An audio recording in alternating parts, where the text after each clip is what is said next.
The Florida Podcast Network, the voice of Florida.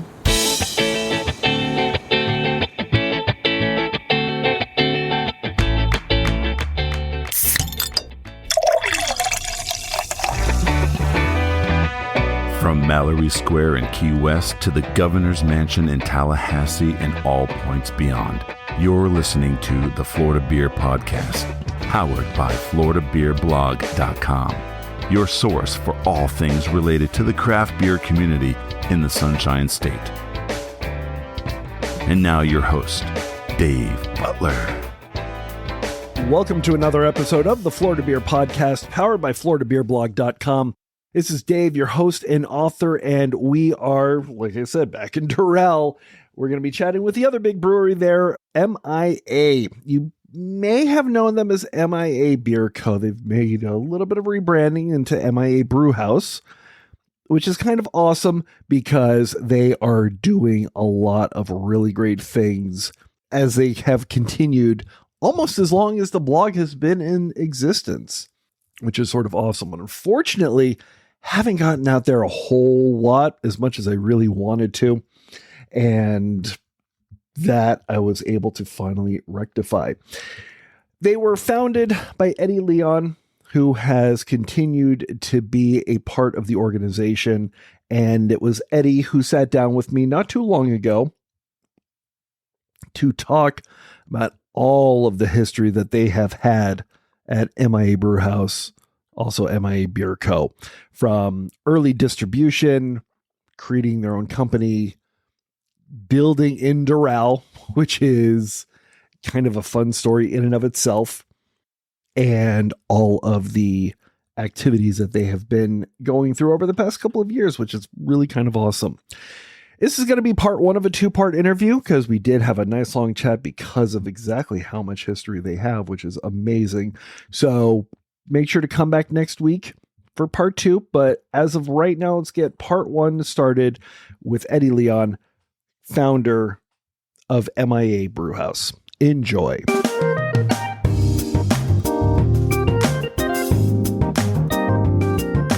How long has MIA been around? Because it's been a very long time. I remember this opening up very close to the beginning of the blog, Florida Beer Blog, which is about to be 10 years old this month. Yeah, well, our tap room has been open exactly 9 years. Awesome. A little couple months past 9 years. But yeah, when we started the brewery planning, it was 2012. So it's been a while. I guess, how did you decide to get into this industry? That's a very good question. I've always been into beer. I wouldn't say I was nowhere near like a cicerone or anything like that. I wasn't a beer expert, but during college, as we all do, we drink beer. But I always had an affinity towards the German imports. And, in Miami, you could never find a craft beer. So I took a trip to visit a friend in college in Boston and was just completely blown away by the craft beer scene up there. Obviously, there was Sam Adams and Harpoon, and I was just amazed that craft beer was being made in the U.S. and that it was great. And so I went to college, studied architecture. My wife bought me a home brewing kit. Typical story. Yeah. And then in 2012, after that first recession that I experienced, architecture was hurting pretty badly. And then I kind of stumbled back into beer, and I thought, well, geez, here's an industry that's booming. There's a lot of opportunity. If things were to ever get bad again, like they did during that recession in 08, 09, the thinking was, well, people drink when times are good and people drink when times are bad. So it should be a pretty solid industry to get into and kind of like a safe investment. But it was a bit of a leap of faith as well, because obviously, beer was starting to grow, but not necessarily in Miami-Dade County. And, when you think about the culture of the area, It is more of a mixed drink sort of a culture that springs to mind. Well, it is. It's a cocktail town, and it's been that way for a long time. But, there are segments of the community that do drink a lot of beer. The problem in the beginning was that, for somebody to take that leap of faith and drink a locally made beer, it wasn't easy at first because people kind of were like, oh, am I going to get sick? And also back then you couldn't make any beers that were hazy or else people wouldn't want to drink it. So everything had to be kind of clear.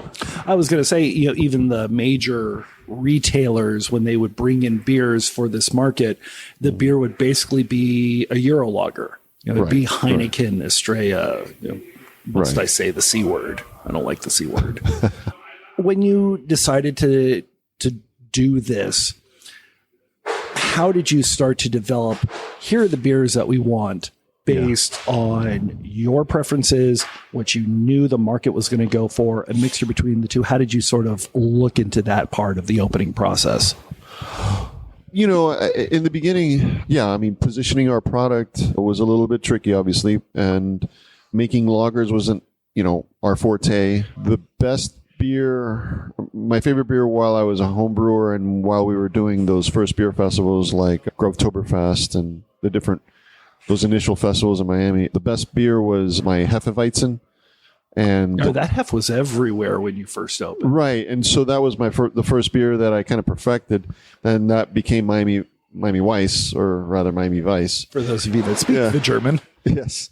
So that beer did very well. Our first IPA, MIA IPA, didn't do as well. I don't know why. I guess Miami back then, IPAs weren't a thing. Our brewer at the time, Mike Demetrius, thought IPAs would take off in Miami, but that took a while. I mean, now they do great, but back then it was hard. And then, the Golden Ale, the 305, that did very well. And then surprisingly, Tourist Trap started off a little bit slow, but it did gain a big following after some time. I'm amazed on how big a Belgian triple is continuing to be for you in this marketplace, just in Florida in general. Yeah, I mean, well, first of all, most chain restaurants, large companies like that don't like having such a big beer because they'd rather you drink a few lighter ones, but than a single big one. Yeah, exactly. Because at 10%, one can is really two cans. So but it's gotten a really good following, and I think part of it is because the younger generation, when they drink, they want to just cut to the chase and and they don't want to have something happy ending, exactly. So it's been very successful. Very steady, very reliable beer. On the other hand, Megamix started off really strong. That was our West Coast Pale Ale. That did very well for years, but when IPAs started to take over the market, that kind of fell off a bit, and it hasn't really recovered. Gotcha. We'll definitely talk about the beers because there's a couple other ones that I'm definitely interested in talking about, but we are currently sitting in the taproom and production facility in Doral. Why Doral? That is a great question because, at the time, if we rewind the clock a bit, Doral is considered one of the fastest growing cities in the U.S. There's a lot of construction here, a lot of corporations. That I was not anticipating on the drive here that I don't remember from years ago. Yeah. And in addition to that, the Miami-Dade, fire department headquarters are here. The Miami-Dade Police Department headquarters are here. You got Southern Command down the street.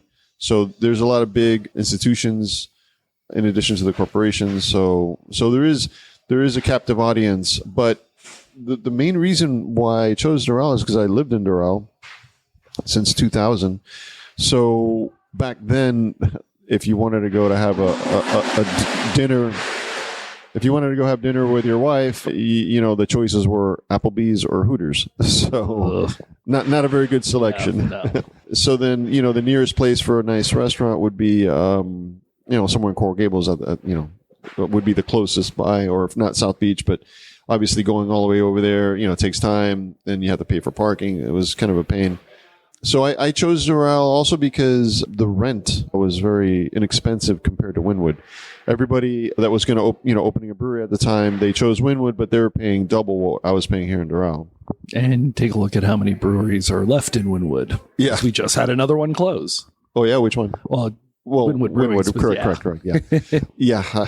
It's that market has changed so much in the last few years. Now, what was the city of Doral like when you went to them and said, hey, this is what we want to do? Because did they have any idea what hit them? No, they were very receptive. The only thing is that it is a new city and it's very well run. The rules are very clear. So at the time, they didn't allow. You can't just open a bar in Doral. I don't know if the zoning is like that anymore, but at that time you couldn't just open a place where you sell beer. You had to have food. And I remember when your first employee Piero was showing me around. That was the interesting thing, that you had to basically, at that time when you first opened, had to just bring a caterer in and, hey, look, we have a kitchen and whatnot. And obviously that has grown. Was that just a happy accident? And I was like, okay, this is what they want. This is kind of what we wanted anyways, or? Yeah, I mean, it was, I was very reluctant, but I had no choice but to bring in a caterer. And we eventually were able to kind of, have a catering truck, which they don't allow food trucks in Doral, or at least back then they didn't. Interesting. So we kind of created this, exception where we had this temporary catering truck that we owned. But the thing is, let me backtrack on that for a moment. When the industry was extremely different back then than it is today. Back then, the idea was just it's all about production and volumes and numbers and multipliers. So the idea was, the more barrelage you produce per year, the higher the value of your company. And so I kind of drank that Kool-Aid, and we got the biggest space possible, which was this facility at 10,000 square feet. We got the biggest brewing system possible. Again, that's what was being recommended on Pro Brewer and all the blogs. So the mindset back then was, hey, let's just create a brewery, produce as much beer, get the brand all over Florida, all over the US, and just create value. But it was a fortunate thing that the city forced us to have that kitchen, because then we had to sort of pivot and add that component. And then also the tap room, we were going to make it much smaller than it is today. It was going to be maybe a third the size. Gotcha. But again, we kind of realized, well, if you're going to have people here, they have to have food. There have to be TVs, comfortable seating. It has to be an atmosphere where people are going to want to come to. And then as things evolved, we realized, the tap room is extremely important. So we put some resources into that. And it's interesting that now you take a look at some of the new tap rooms, and the kitchen is just a part of what they wanted the concept to be all along. Right. So what you ended up opening with is kind of what is almost becoming the standard in a lot of ways. Yeah. So if you had it to do over again, or if you were to open up another brewery, whether it be MIA or another concept, would you have the kitchen and would you have the large roomy tap room as part of it off the bat? Oh, definitely. Yeah. I mean, for any brewery that's going to open a second and third location, it has to be, I mean, you also in Florida, there's a lot of rules and exceptions to things, and you really only need one production facility, and then, you can have up to 8 locations total. So if you're going to have a second location, it should be more focused on the tap room and the restaurant part of it. The best thing to do is to not build it from scratch. It's to go ahead and get a second generation restaurant and convert it. So there are a lot of, I mean, unfortunately, when we started off, a lot of breweries, they just opened up in industrial areas. They didn't, My wife laughs whenever we go to a new brewery. It's like, here's the new industrial park. Yeah. Because that's literally it. Yeah. But, and that was cool. That was cool back in the day. I feel like such an old guy saying back in the day. I know. But, it was cool. Like, for example, Due South, that was one of the coolest new breweries back in the day. And, you'd go there and it was just one big industrial warehouse. It was very gritty, industrial. It was cool. And the furniture was like plastic lawn chairs and but the place was packed. Everybody was drinking beer, having a good time, playing cornhole. And they had food trucks in the back, and it was a good experience. But I think today, especially in Miami, people don't want that. They just want to go to a cool, cozy, hip place. I mean, the first thing, the new one that I could think of is like Magic 13. Yeah. It's almost like a nightclub. Oh, yeah. No, it's an excellent location. Yeah. Exactly. And, they've got the space. Yeah. They've got the brew system on display. And their patio in the back with the trees. My God, that's gorgeous. But it's gorgeous. It's not... here's the open rafter that we never painted that we got from the t-shirt factory that was here in West. It was built to be a destination, a late night destination. Yeah. Yeah, no, breweries, tap rooms have to be it has to be an experience. It has to be a destination. So yeah, you can't. It can't be a one trick pony. It has to have food. It has to have spirits. It has to have seltzers. It has to have a little bit of everything for everyone. Not everybody drinks beer now, So, and if you have a group of friends coming over for a party, they're going to leave a little early if two or three of them, don't have something to consume that they would want to enjoy. Now, one of the other things that you had when you first opened up, and we'll talk about what happened to it later, but you actually opened up a separate company just to distribute your beers outside of the tap room. Yes. For those that are unaware, why was that even unnecessary? Well, I mean, like I've said, there are a lot of, obviously a lot of rules in the beverage industry. And then I just happened to be researching Florida statutes at the time. This was back in 2012. I was researching the statutes, and I kind of noticed that the way it was written, that basically a brewery can own a distributorship. And then I kind of consulted with some attorneys, and they're like, yeah, you can. And this is the way to do it. And the reason why I did that, and the reason why I started a distribution company instead of selecting a distributor, is because I knew this is a new brand. It's our baby. The only way that it's going to get nurtured and get put into the market the right way is if we have full control of it, which we did. We did that for about a year and a half, and it went great. I mean, our sales were, we had experienced exponential growth, but it got to a point where we were like, you know what? We really want to focus just on producing beer. We don't want to be, distributing, because that is a whole entire separate company, and it's a separate mindset. It's very different from just brewing. So we didn't want to get distracted with that. So we sold the rights and then just handed that off. And for the most part, that was, a very wise move at the time. Gotcha. And so you've got this brand, and it's obviously very focused on Miami-Dade County. I mean, MIA right off the bat. Right. Was that a difficult sell when you moved down to Monroe or up to Broward or everywhere else? Yeah. I mean, it's, you can't have your cake and eat it. Like, if you want to be the local brand, it's great in the local market, but once you go outside of Miami, it is difficult. Although we, if you look back over the years, we did really well in Orlando. Really? And very well in Tampa, and in Jacksonville, for the most part, we did pretty good too. Interesting. But we never did good in Broward County. I'm not sure why. Maybe it's the 305 versus the 954. Maybe they just don't like I will say I've noticed that Broward County and Miami-Dade County is kind of like Dallas and Fort Worth. Exactly. Dallas doesn't care about Fort Worth. Fort Worth hates Dallas. It's kind of that way. With both of those. And I noticed that with a lot of the beers, kind of how you mentioned 305 and Tourist Trap, with a PE at the end. Florida is a trap. All of Florida is a tourist trap. Well, yeah, I guess that's a good point. I mean, you definitely leaned into it and focused on why not do something a bit more generic or a bit more or a bit less place centered? That's a great idea, and that's actually something I'm currently contending with right now as we go back into the distribution.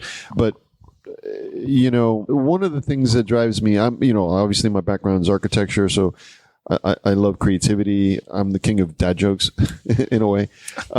So what I like is to have names for beers that trigger conversations. Okay. And people in Miami, there's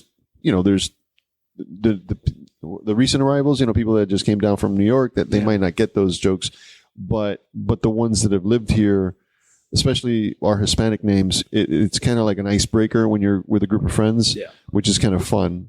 I mean, there's so many, we've done like over 500 different beers. So, there's so many of them that, some fall flat, some of those names don't work. And then we have to kind of just rename the beer in the tap room. Yeah. And I find it interesting because for the most part, everything that you've released has had that. If you've ever seen, a can of Tourist Trap or a can of 305, you've got the very specific kind of puffy font. It's on a slight angle. Yeah. And for the most part, you use that. And that's Bauhaus? Yeah. Okay, gotcha. But then you've got other beers like Regatta. Well, Regatta is actually something that we've made for Biscayne Bay Brewing. That's a Biscayne Bay Brewing beer. Interesting. Yeah. We have it on tap here, but that's because it was made gotcha. here. But and I've noticed that there are a couple of others like this isn't, our standard style is not the right style for this. Let's move away from this. Yeah. When do you decide, hey, this isn't the right fit for this beer? We're going to do something slightly outside the box. In terms of name? In terms of name, in terms of iconography, in terms of what you have and how you have it and sell. And, we'll talk about hard water as a great example because it's obviously not a beer, right? But it's not, also doesn't follow quite the same styling. No, not at all. No, in fact, that, hard water, that was meant to be, it's a standalone brand. So we kind of changed the fonts on that. The design was a little more sporty, more generic, and that's a whole nother story though. Because when we started that was not when we actually brewed our first seltzer, hard seltzer, that was really not intentional for it to become a product that we would ever distribute. Then I guess, how did you get into it? Because that was clearly at the beginning of the seltzer craze. It's a weird craze. story. No, it was way before that. It was, oh God, this was like 2016 or so. One of our employees who later, started his own distribution company, Lou Rodriguez from Nomad, he at the time was really into cold brewed coffee and he wanted us to distribute that. But I kept telling him, he kept bringing it up and I kept saying no, because a non-alcoholic beverage for a brewery, to me, there's low barriers of entry. Even though cold brew was doing really well at that time, I thought, why are you going to bother getting into that if, Starbucks is eventually going to do cold brew, which I think they did, and there's no way to compete on that level, and it's an expensive product to make. So, but he kept insisting, and so I'm like, okay, fine. If we do it, it's got to be a hard cold brewed coffee, and so then I tasked our brewers to make a base so that we could cold brew the coffee. Mm-hmm. And so Josh Levitt at the time came up with the idea to get some sugar and some turbo yeast and create this really high ABV clear base. Gotcha. Josh Levitt, afterwards, he started Invasive Species with Phil, and they've been doing great, by the way. But so it was Josh Levitt that kind of came up with that initial recipe. And honestly, it was just very cheap ingredients. It was just sugar and turbo yeast, so it didn't taste very good. But it did serve the effect of creating this hard coffee, which tasted horrible. and actually most of the staff drank it anyway. So, but long story short, we had a bunch of the base left over, and then I tasked my other brewer, Mike Demetrius, and I'm like, hey, what can we do with this stuff? It's 15% ABV. What can we do? And he's like, hey, man, because his background was mixology. And he's like, hey, we can turn this into a Moscow Mule. We just need to add some lime juice and this and that and put it on tap on draft. And wow, it sold like hotcakes. It was really, it did really, really, really well. And then I go back to Josh and Mike. And I'm like, okay, well, let's do this again, but let's make the base a little bit cleaner, so we could do other flavors and make it more palatable. And they came up with using dextrose and champagne yeast. And then we did that, and it came out much better. And then I thought, okay, well, what if we diluted a bit? Instead of making cocktails with it, what if we diluted a bit, make it more of like a seltzer? Did that. And then we started taking it to beer festivals, but almost as a joke. Yeah. It was like a hard seltzer. It was kind of like, huh? And you cannot imagine how many brewers, would look at us and be like, what the heck is that? That's not beer. Why are you doing that? But after a long, hot day in the sun at a Florida Beer Festival, guess what? These brewers would come back and say, hey, can I try that hard water again? That's amazing. So, yeah. And it came to market, right about during the seltzer craze. And while it's cooled a little bit, I don't think it's completely gone. No, it hasn't gone, but I mean, RTDs have kind of taken a little bit of a little bit of that market. Look, what's happening at the end of the day is, we're in a market where people just want to try something new all the time, and, seltzers were in for a bit. Now it's RTDs, tequila's in, there's all kinds of new things that people want to try. So that's part one. Let's come back again next week to listen to the rest of our interview with Eddie And thank you so much for listening. If you want to find out when that episode is going to release, the best place to do it is to follow us on social media. We are at Florida Beer Blog on pretty much all the big ones, Instagram and X and Blue Sky and Threads. We're on Facebook as well, but that's FL Beer Blog. You can also reach out to us at floridabeerblog@gmail.com, and of course on the internet at floridabeerblog.com and floridabeerpodcast.com. You'll also see that we are a proud member of the Florida Podcast Network, an amazing grouping of Florida-based podcasts, and you can find out more information on them at floridapodcastnetwork.com. If you're listening to us on the podcasting app of your choice, whether it be Apple Music, Amazon Music, even YouTube, Spotify, whatever it is, make sure to like and subscribe. And if that app allows you to leave a review, please give us a nice review. It'd be really appreciated. Our intro announcer is Jeff Brozovich. Field producer is Steve Pekala. Executive producer for the Florida Podcast Network and Grand High Poobah is Jemmy Legagneur. This is David Butler, your host and author. We will see you back next week with part 2 of our interview with Eddie Leon at MIA Bruhaus. Thank you so much for listening, and drink Florida Craft.